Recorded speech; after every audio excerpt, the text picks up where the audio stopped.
ازيكم يا جماعه؟ الفيديو دوت مهم جدا ليكم، لان انا خدت بالي من الاستفسارات بتاعتكم ان في ناس كتير جدا بتقول احنا ما بنتشافش، البروبوزل بتاعنا ما بيتشافش اصلا. تاني حاجه، ناس كتير جدا بتقول لي ان هم ما عندهمش كونكتس يقدموا بيها على الشغل اصلا. فالفيديو دوت هيشرح لك ازاي تخلي البروفايل بتاعك يبان اكتر للعملاء، زائد ان انت لو مشيت على الطريقه ديت كل مره هتجربها هيجي لك 10 كونكتس ببلاش. فيلا بينا نبدا.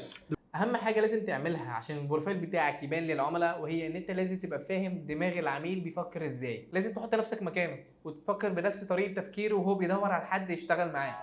انا عايز حد كويس، بس في نفس الوقت مش عارف المفروض اديله كام، اديله 10 ولا 15 دولار في الساعه. مش عايز اديله رقم قليل وفي الاخر خالص بحس ان هو ما يشتغلش بضمير، وفي نفس الوقت مش عايز اديله رقم كبير بحس ان هو بيستغلني بعدين. وهنا بقى دورك كفريلانسر، وهو ان انت تفهم ان الموقع من مصلحته ان العميل ينزل شغل، فبالتالي اي حاجه محيره للعميل هتلاقي موقع ابورك حلها له. زي مشكله العميل ده، ابورك قال له لو انت مش عارف تحط كام للشغلانه، ايه رايك تكتب تفاصيل الشغلانه واحنا هنقول لك ايه هو الرينج بتاع الشغلانه دوت اللي انت ممكن تدفعه، ايه افضل سعر مناسب للشغلانه دي. مش بس كده، ده احنا كمان هنرشح لك الناس اللي بتقع في الفئه السعريه ديت. طب انا عارف انت هتفكر طب ازاي اوصل للرقم اللي ابورك هيرشحه له.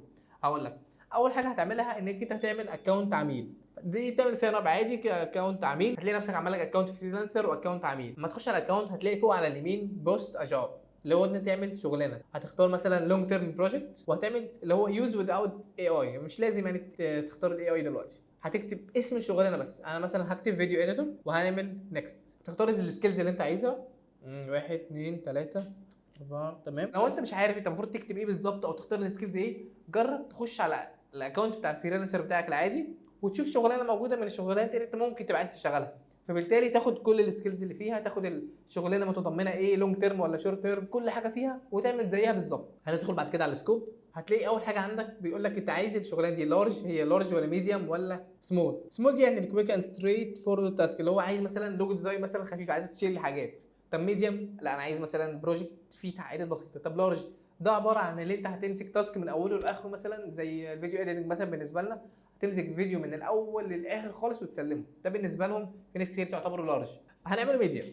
بعد كده تخش على اللي بعديها. الشغل ده هياخد قد ايه؟ من 3 ل 6 شهور مثلا.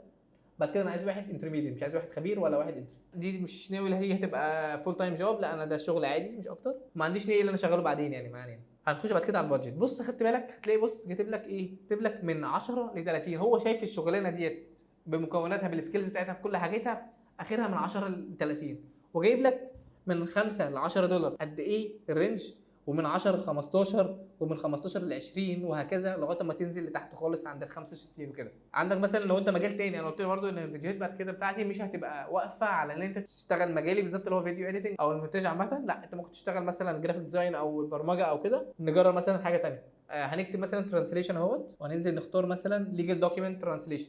هنخش على السكيلز. طبعا انا مش عارف هو المفروض يبقى فيها ايه بالظبط، بس اكيد مش فيها بريمير ولا الحاجات دي. هنكتب اللغه انجلش وعربي، وهنخش بعد كده ايه على السكوب على طول. السكوب هو نفس الكلام، ميديوم من 3 ل 6 شهور، انترميديت مش ناوي اعينه فول تايم ماشي. بعد كده بص هتلاقي خالص، هتلاقي الشغل كل حاجه اتغيرت. هيقول لك من 15 ل 27 دولار في الساعه، هو ده الرينج بتاع الشغلانات اللي انا اخترته. عندك مثلا من 20 ل 25 يعتبر اعلى حاجه. فدوت اللي انت تعمل ايه، تخش بعد كده على البروفايل بتاعك، هتحط تشوف اعلى حاجه هنا موجوده ايه، وتحط نفس السعر البروفايل بتاعك هيبقى هو دوت. هنا ده هيخلي ابورك يقول لك ايه ده دوت العميل بيدور على الشغلانات ديت فيها 1 2 3، وهو البادجت بتاعته مثلا هيختارها من 15 ل 27. اخش انا كابورك الاقي الفريلانسر دوت في المتطلبات ديت، في السكيلز ديت، والاقي حاطط نفس السعر، فبالتالي هرشحه هو اول واحد. نفس الكلام هتعمله مع لو انت فول ستاك، هتخش تكتب نفس كل حاجه، هتلاقي بص حاططها لك من 15 ل 35 دولار في الساعه. دي كده اول حاجه. تاني حاجه وهي تركيز صغيره جدا، هتحس لو ايه ده، دي فعلا بتفرق ولا لا، بس دي لازم تاخد بالك منها. هما حاجتين، اولهم هي ان ابورك بيفهم اس اي او، وبيفهم ايه الكلمات اللي محطوطه عندك في البروفايل. يعني بيهتم ان انت تحط كي ووردز او كلمات مفتاحيه بشكل متناسق في البروفايل بتاعك، وما تبقاش متكرره كتير بشكل غريب، عشان ما يبانش ان انت بتحط اي كلام وخلاص عشان ترانك اعلى. تاني حاجه وهي غلطه انا كنت بقع فيها عن نفسي، وهي ان انا كنت بحط الكي ووردز ديت على حسب استيعابي انا ليها او فهم انا ليها. يعني ابورك دلوقتي اما بيجي يحط مثلا في الجزء بتاع السكيلز، هتلاقيه كاتب او كاتيجوريز مثلا اللي هو حاططها، هتلاقيه كاتب الحاجات دي بشكل معين. بدل كونتنت رايتر كاتب كوبي رايتر. هو فاهم ان الكونتنت رايتر دي هي الكوبي رايتر، فانت لما تيجي تكتب كونتنت رايتر هو هيبينك، بس هيبين اللي كاتب كوبي رايتر اعلى. فانت هتخش على الجزء بتاع الكاتيجوري مثلا زي هنا، هتلاقي مثلا الديزاين والكريتيف. هتلاقي بص فيديوجرافي، 3 دي انيميشن، باكجينج ديزاين، ايمج اديتنج، جرافيك ديزاين، كرييتيف دايركشن. الحاجات دي كلها اكتبها بنفس النص بالظبط عندك في الديسكربشن وفي التايتل بتاعك والحاجات دي. يعني بدل ما تكتب جرافيك ديزاينر تكتب مثلا اكسبرت ان جرافيك ديزاين. فكره ان انت مخلي الكلام زي ما هو فهمه بالظبط. اعتبر مثلا ان ابورك او في اي وبيفهم كل حاجه، بس في سنه غباء سيكا، اللي هو عايز واحد زي دي زي دي. هتخش بعد كده على الجزء بتاع السكيلز مثلا، هتلاقي مثلا عندك انفوجرافيك، ادوبي فوتوشوب، جرافيك ديزاين، سوشيال ميديا ايميجري. هتاخد الحاجات دي بالظبط هتحطها برضو عندك في الحاجات اللي انت بتعملها. مثلا انا بكتب مثلا انا بعمل ايه في الفيديو، بعمل 1 2 3 4 5 6. لو في ناس منكم شافت البروفايل بتاعي هتلاقيني واخد السكيلز حاططها هي بالظبط. ليه؟ لان هو ما يعني العميل يخش يكتب في السكيلز مثلا انا عايز 1 2 3 وابورك يلاقي ايه ده عزيز نفس الفئه السعريه بتاعت العميل، نفس الخطوه الاولى، وفي نفس الوقت نفس السكيلز حاططها هنا بشكل متناسق في البروفايل بتاعه كله. وفي نفس الوقت السكيلز دي هي موجوده في السكيلز اللي هو في السكشن بتاع السكيلز. يبقى عزيز دوت المفروض يترشح للعميل ده اول واحد. تالت حاجه وهي دي نتيجه للحاجتين اللي فاتوا، انت هيجي لك انفيتيشنز ان شاء الله كتير جدا بسبب الموضوعين اللي انت عملتهم دول. بس اهم حاجه لازم تكون مظبط البروفايل بتاعك ودوت. ان انت ممكن تخش على الفيديوهات بتاعت فضل عبد العزيز هتلاقيني سايب لك اللينك بتاعها في الديسكربشن، شارح لك ايه اللي انت المفروض تحطه في البروفايل بتاعك والكفر ليتر بتاعتك.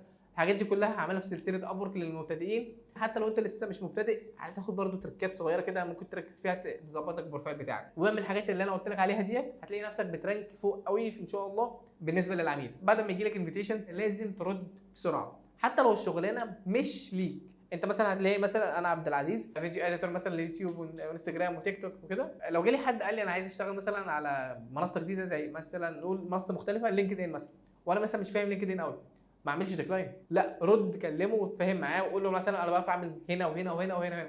ممكن تلاقي العميل اصلا عايز ده كمان بس ما كتبش غير لينكد ان، او انت تفهمه ان هو المنصات دي اهم من لينكد ان كمان بالنسبه له، لان هو مثلا النيتش بتاعه او الفئه بتاعته مش على لينكد ان. فاهمين قصدي؟ مش عايز بس اطول في الموضوع ده قوي. اهم حاجه بالنسبه لي ان انت تبقى فاهم ان انت ترد على العميل اسرع وقت ممكن، لان دي موجوده في الالجوريثم بتاعت ابورك. هتلاقي مثلا في البروفايل بتاعك مكتوب انت بترد في خلال قد ايه، وما ترد في وقت اقل بكتير ده معناه ان انت متفاعل فابورك هيرشحك اكتر. ثالث حاجه دي بقى هي اللي هتخليك تاخد كونكت فور فري.